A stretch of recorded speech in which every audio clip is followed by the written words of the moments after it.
As a comic book reader and collector, there's nothing quite like the satisfaction and excitement you get from finding that single issue that you needed to complete a run that you've been working on for a long time. And in today's video, I'm going to show you a bunch of books that fit into exactly that category that I picked up during an amazing dollar sale hosted by one of my local shops. Check it out. Hey everyone, and welcome to today's video. Today we are going to continue looking through the comic books that I picked up during an incredible sale hosted by one of the local shops here in the Twin Cities. If you want the full description about that sale, as well as some on-site footage and the first part of the haul from that sale, I will refer you back to my previous video where I introduced all of those good details. For today, just by quick recap, the sale included all of their non-wall back issues for just $1 a piece. So that means ignore the price tag and everything in the back issue bins is just $1. And so I saw price tags that included things from as low as $3 or $4 an issue, all the way up to $8 and $10, $14, and I think the highest sticker price I saw at the sale said $20. So you can imagine, to get any of those books for just $1 a piece, tremendous sale. And it was a great opportunity for me to find books that you don't typically find in your dollar bins. And so I was able to make some great progress on runs, some limited series, one-shots.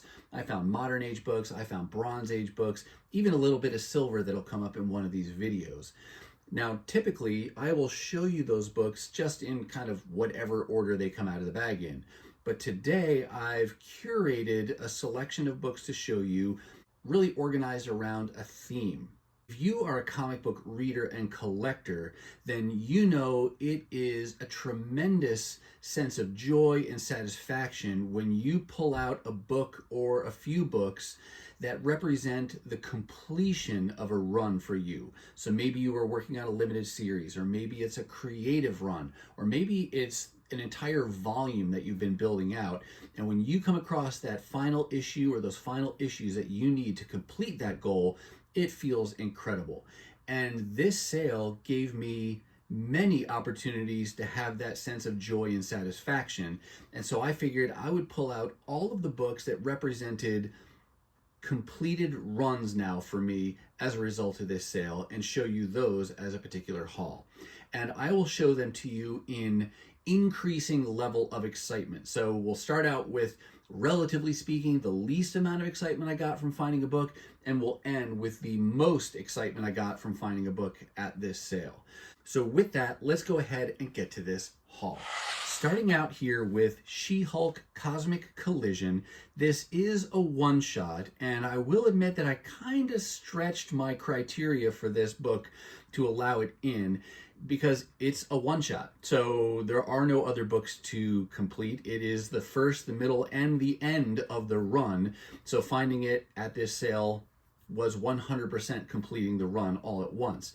Also, it's a bit of a stretch because honestly, before the sale, I had never seen this book before and I had never heard of it. So I really wasn't even looking for it. I just happened to stumble across it while I was going through the She-Hulk books, and I like the cover. I like She-Hulk as a character. You've got Peter David doing the writing and Mahmoud Azrar doing the pencils, and I thought that was kind of cool as well. I will tell you that this story takes place really kind of towards the end of the Peter David run on She-Hulk. I want to say that was She-Hulk Volume 2 at the time. This came out in December of 2008. And so I don't know the details of the story, but it might be a one-shot that is a result of like a spin-off maybe of what was going on in her main title at that time. But like I said, I saw it, I liked the character, creative team, and it was cool cover art, so I figured I would pick that up. But it, even though it's a stretch, it does still represent the completion of a run, even though it's just a one-shot. But we'll kick things off there just to kind of warm things up. Next up, we're going to keep with She-Hulk. In fact, I found these next few books in the same box as that first book you saw. This is part of a limited series called All New Savage She-Hulk. A little bit more excitement in finding these than the first book, but I still don't really know anything about this story. and I've only been hunting for this for a short period of time. In fact, it was only at a recent sale within the last few months that I found my first issue from this limited series. That was issue number 3, and I kind of grabbed that on a gamble. It was the kind of book where I thought to myself, you know, I've never seen this before, and I may never find any of the other issues from this, but I like She-Hulk, and it's a limited series, so for whatever price I paid, probably $1, I was going to go ahead and pick that up and just kind of keep my fingers crossed that someday down the road I would find the rest of it. Well, along comes this sale, and wouldn't you know, I found all the rest of the limited series, including here, this is issue number 4. There's issue number 2 with a J. Scott Campbell cover. And then there's issue 1. The one kind of little footnote I'll add about issue number 1, you can see technically this is the second printing variant. And normally I would hold out for a first printing when I'm trying to build out a series. But between what I said before about not knowing if or when I'd ever find any of these issues again, and the fact that I was so excited just to find all 3 of the issues I needed, regardless of printing, I was just enticed by being able to complete this limited series. So I went ahead and picked up that second printing variant for just $1. Who knows, if I like the story and then someday I find a first printing, maybe I'll get that. But for now, at least, I've got the complete limited series, which feels the best of all just to be able to have it. And now I can read it, and it's for a character that I really like. So there's a completed series number 2.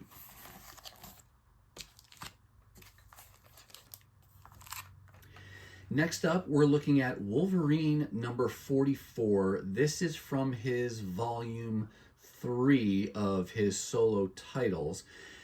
I've only been hunting for this one for a short period of time as well, but what this represents is the completion of really a story arc, but also a creative run, because this is part of the Civil War tie-in event that was going on. So the Wolverine issues that tied into Civil War. This is at this time being written by, is it Mark? I don't remember his first name, but Guggenheim writing. Humberto Ramos is what really draws me from a creative perspective. I like his art. Sometimes it gets a little too cartoony or a little too exaggerated, but overall it kind of gives me similar vibes to a Joe Madureira and things like that. And I've liked some of the things he's done with Spider-Man, for example, and other characters. So when I had come across this story with his pencils not too long ago, I found all of the other pieces to this Civil War tie-in, but they were missing issue number 44. So that was a hole I needed to fill, and now as a result of this sale at Hot Comics, now I have the whole story and I can read that whole Civil War tie-in. So that was a good feeling when it's just that one kind of middle issue from a series or a story that you're holding out for. Because if it's the last issue you need, easy enough to read the whole thing and then just hold out for that final issue. But when it's right in the middle, I'm more likely to wait on reading any of it, and then I'll wait till I have the whole thing and read it. Because if I read the first couple issues and then I'm missing the middle, then I'll probably have to reread the first couple anyway. So now I have the whole thing, so it's not a problem at all. I can just read the whole story.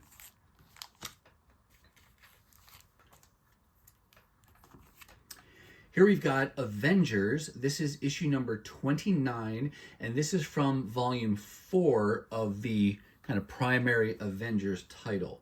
This takes place during the Brian Michael Bendis writing era on Avengers. He started out in like 2003, 2004 timeframe, had a big story arc called Disassembled, and it was basically kind of really literally disassembling the Avengers team. And then he kicked off the very first volume of New Avengers in the early part of that run, and then that continued on for a while.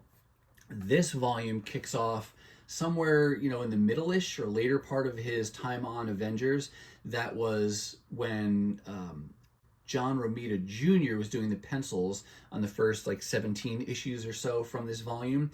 And that was my original goal, to get that run of this volume. And then kind of from there, it grew slowly but surely. There were some different story arcs and other pencilers that I liked. And then it got to the point where I said, you know what, let me just build out the whole volume 4. And this has been my one last holdout. There were a couple sales earlier this year where I found a number of issues kind of consecutive issues to build out this run, but this one had been missing. So now with the acquisition of issue number 29, I've got the full volume 4 of Avengers. So again, really satisfying to plug that hole. And I think this volume ran for like 34 issues in total.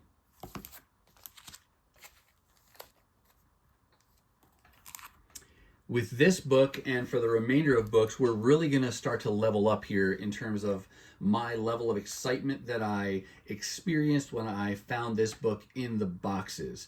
This is X-Men number 25. This is from volume 3 of that adjectiveless title, and it was a volume that I didn't start collecting right away. I might have gotten the first issue just to have the number 1, but I wasn't even really back into X-Men comics at that time. It was kind of midway through this volume that I got back into the X-Men titles, and that was with All New X-Men when Brian Michael Bendis wrote the story arc that brought the original Teenage X-Men from the past into the present at the time. And that kicked off years-long worth of storytelling, and this volume was part of that. For the longest time, I only had those crossover issues from a crossover event called Battle of the Atom, but then at some point along the way, I found more and more issues for cheap, and so I figured, you know what, let's go ahead and build this out, because I've got X-Men Volume 1 complete, I've now got X-Men Volume 2 complete, and this was Volume 3, and I wanted to complete this one. This issue 25 is the last issue that I needed to complete this volume. Wasn't a terribly long volume. It was only 26 issues, so this is really the penultimate issue in that volume. But I don't know if it's because they're not that old, or maybe there weren't that many made to begin with, but I don't see these issues very often in the dollar bins. So I was looking every time I had the chance to complete this volume, and this issue 25, for some reason, was always missing in those boxes, and I found many of the other issues time and time again, but this is that one elusive issue. And I'm sure if you've been reading and collecting comics, you know that feeling of there's that one you need to complete that series, and every time you look, they have the handful of issues before it, they have the issues that come after it, but not the one you need. And for whatever reason, that's the in-demand issue, and it's never there in the boxes. Well, then you can imagine my excitement when there it was, issue number 25. It's not a key of any kind that I know of. It's just one that I've never really seen in the dollar bin. So really happy to finally find it. And, you know, it's a pretty cool Psylocke cover there to boot. So really happy to complete this X-Men Volume 3 with finding issue number 25. We're going to keep with X-Men and another volume that I've been working on for several years. It's not a super outstanding volume in terms of its popularity or one you hear about all the time. This was Amazing X-Men. It ran for 19 issues, I believe. I've read the first story arc that involved Nightcrawler. Gosh, did he die, or he had been killed? I don't remember now. It's actually been several years since I've read that. But I had decided with that, because I liked the characters that were in focus and I thought the art style looked pretty cool, that I would try to, you know, collect it in the dollar bins. And again, similar to that other X-Men volume, I never really saw too many of the issues. And when I did, it seemed like I would see the same issues again and again in those dollar bins.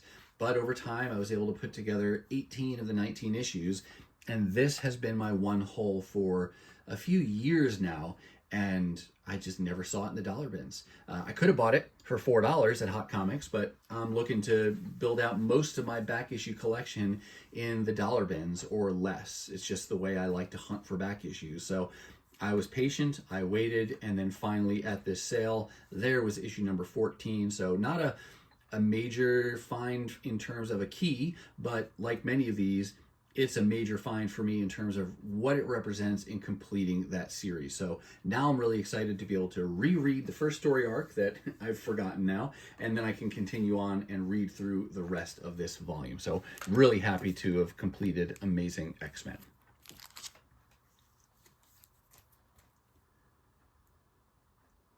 This next book is so funny that I'm excited about it that you might even laugh at it. This is Dead Man Logan. I never hear anybody talking about this series. This was a 12-issue maxi series focused on Wolverine, or the Old Man Logan character. This was a character, of course, introduced in the original Old Man Logan story that took place as part of one of the Wolverine ongoing volumes, but where I got into the character was a result of the Secret Wars event from 2015. That event had many tie-in series, one of them being Old Man Logan, because it took different story elements from different realities or different alternate universes featuring different versions of our favorite characters, and it mushed them together into one patchwork planet that they called Battle World. And in the course of that event series, Old Man Logan, during Battle World, was able to jump the wall, a literal wall at the edge of his universe, into other parallel and alternate universes that were part of that Battle World planet, and found himself at the end of the event falling into the Marvel 616 universe. And so you had the Old Man Logan with the teenage Jean Grey and other X-Men characters, and so he fought alongside them for a little while. The Dead Man Logan story, if I remember the details correctly, is basically his swan song. It's where I don't know if he ultimately killed him at the end of this, or if they wrote him out of the future stories as a result of this, but the idea is that it's kind of his final story arc. He's trying to tie up loose ends and close things out from his life before him. I believe there's an element of the story where his healing factor is failing him, and so I think that's what's motivating him to do what he's doing in this series. This was one that I got a few of the issues new here and there, but for the most part, I was trying to piece this together as back issues. And for a while, I thought that was going to be an easy feat because I was finding multiple issues in the dollar bins. But then when it got down to just needing issue 11, I tell you, for the life of me, I could not find this issue in any dollar bins. And they would have almost every other issue from the series. I don't think there's anything significant about this one either, and yet it was never there. So hunting and hunting and hunting, it took me more than 5 years to finally find this issue 11. But now I finally have it. Now I can finish reading the story. I haven't finished it yet, but I'm really looking forward to doing that. The artist on this, his name is Mike Henderson, and I don't know that this issue is a particularly good example of his art style for what I would want to show you, but his style seems to lend itself well to a character like Logan. He's got some good action scenes throughout this series, jumping shots and things like that, which just, I don't know, the way he draws those motion scenes is pretty cool. I just like the way his style works for a character like Old Man Logan. I've seen Mike Henderson do some covers on some Captain America stories as well, and I've liked his art style there, so I thought I would give this one, a complete collection so I could read the whole thing and have his art in this maxi series. I am not going to turn the page because there is a big spoiler splash page. It's a cool splash page, but it's spoilery, so I'm not going to show that right now. But there you go. There's issue number 11, and now I finally have the entire Dead Man Logan series. So super, super excited to find that book. All right, this next book I'm putting here for context. I did not find King Conan number 1 at the sale, although they did have it. I didn't buy it, though, because I already own a copy of it. But this is King Conan number 1. I found this a while back and got it really just because of the historic significance of the book itself. It's not a huge key, but it's still cool to find it as a dollar book. It's a number 1, obviously features Conan the Barbarian. You've got great John Buscema art, and I got it just for all of those reasons. Had no intention of going any further with this title. So had that in my collection. Let me see what's on the back of it. Oh yeah, there's King Conan number 1 again. So I found another copy at a separate sale. There's the direct edition and the newsstand. I don't consider those to be duplicates. That's just a complete #1 set there. But I had that, or those, in my collection. And then at a sale this last summer, I found many more issues of King Conan. And we've got 2, 3, 4, 5. You get the idea where this is going here. Lots of great John Buscema art. And these were all at a sale for 50 cents a piece, I want to say. There's 7, but then look, we skipped to #9, so you can see my first hole in this run. Oh, nothing on the back there, because that's the placeholder for #8. But they had almost all of the first 19 issues, which represent 2 things. First, that represents the entirety of the John Buscema art run on this title. There's 12, and there's my other gap is issue #13. Let me move these down. 14, 15. But in addition to it being the entirety of the John Buscema run, issue 19 is the final issue where it was titled King Conan, and then starting with issue 20, it was called Conan the King. And when I found all of these issues for, actually it's 18 may be the last one that John Buscema did, and then 19 is still called King Conan. I'm gonna have to fact check myself on that, but if you know, you can let us know down in the comments. But afterwards I'll fact check myself on where that actually ends. But they had basically the entirety of the John Buscema run for 50 cents a piece, and I couldn't ignore that. I just figured, well, I guess I'm collecting this now because I really like his art, and they were all so ridiculously cheap at 50 cents a piece that I had to pick those up. Well, as you saw, there were a couple of holes in that little run that I was missing. One, actually, they're both keys for different reasons, and you can guess where I'm going, because the whole reason for this particular video is to show you completed runs. I was able to fill both of those holes that I was missing. The first is issue #8. This is John Buscema art. This is a key because it's the first appearance of Crom, I want to say, and that makes it, more than just a $1 book. And there it was for just $1. So of course I'm going to grab that and fill that hole. Super cool to find that one. And finding all of those others all at once, it's another example of what I mentioned earlier, where you find many of the issues, probably all the same issues that somebody else had in their collection, but it was missing issues #8 and 13. Maybe they were never there to begin with, but likely somebody picked those over earlier in the sale, or they had been pulled out and were priced higher. So one of those 2 scenarios is the most likely. But there was issue #8 at this $1 sale. And then second one, issue #13. So both of those holes that I had been missing in this King Conan run were now filled as a result of this $1 sale. This book is a key in the sense that this is Mark Silvestri's first cover. I don't know if it's his first cover overall or just his first cover at Marvel, but either way, that's pretty cool. I really liked Mark Silvestri when he was doing stuff on the X-Men back in the early days when I started reading and collecting. So to get that early work of his as a piece of cover art is fantastic. So really happy to have found both these issues to complete now my John Buscema run on King Conan, and now those holes are no longer there. It's just a nice continuous run of the first 19 issues of King Conan, or 18 issues.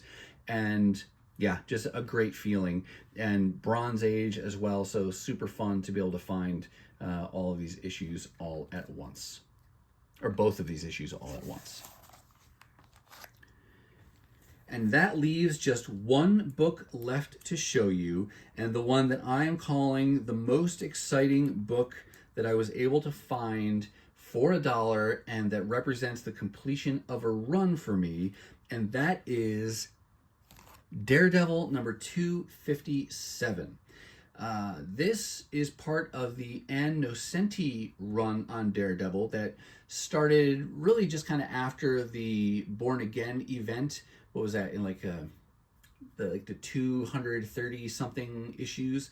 and then it continued on till, I want to say, like the early 290s, maybe the late 280s, somewhere in there.